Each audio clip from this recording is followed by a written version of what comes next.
สวัสดีครับสำหรับวันนี้รายการคงพันสื่อนะครับจะมาสอนวิธีการอัปโหลดโค้ดนะครับผ่านบลูทูธลงไปสู่บอร์ดไมโครบิตของเรานะครับอุปกรณ์จะต้องมีไมโครบิตนะครับแล้วก็รางฐานนะครับเพื่อให้ไฟฟ้ากับไมโครบิตของเราเนื่องจากบอร์ดไมโครบิตไม่มีไฟฟ้าในตัวแล้วก็อุปกรณ์ที่เราเลือกใช้วันนี้คือ iPad ในการเขียนโค้ดนะครับอันดับแรกนะครับให้เรา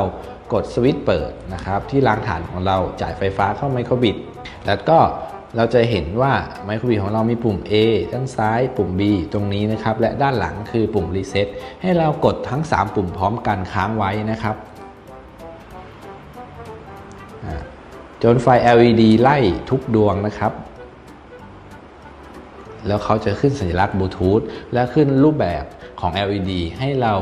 กดรูปแบบของ LED ในแอปพลิเคชันเพื่อเชื่อมต่อกับไมโครบิตตัวนี้นะครับในแต่ละตัวก็จะมีรูปแบบที่ไม่เหมือนกัน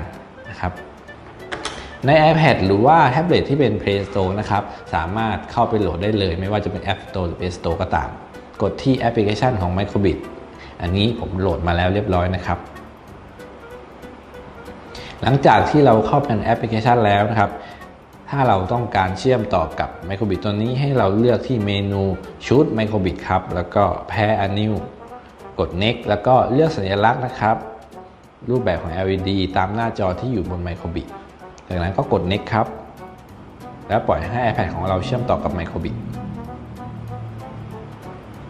ทำการกดจับคู่ครับแล้วกดโอเคจากนั้นเราก็เข้ากลับไปที่หน้า Home แล้วเข้าเมนู Create Code นะครับโค้ดของผมที่เขียนไว้นะครับผมจะ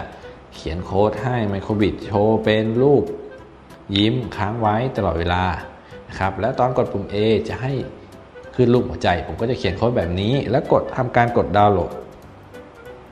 iPad ของเราทำการส่งโค้ดไปที่ Microbit ให้ทันทีนะครับ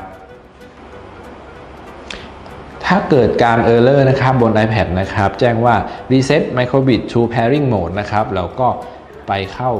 โหมด Pairing ที่ Microbit โดยการกด3ปุ่มค้างไว้เหมือนเดิมนะครับ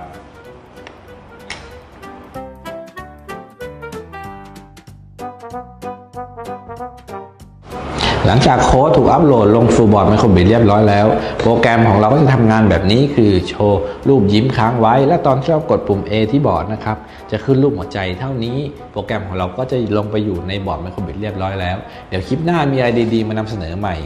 ติดตามได้ที่ Facebook อักษร Learn Space หรือว่า YouTube Channel ช่องอักษร Next Station สำหรับวันนี้สวัสดีครับ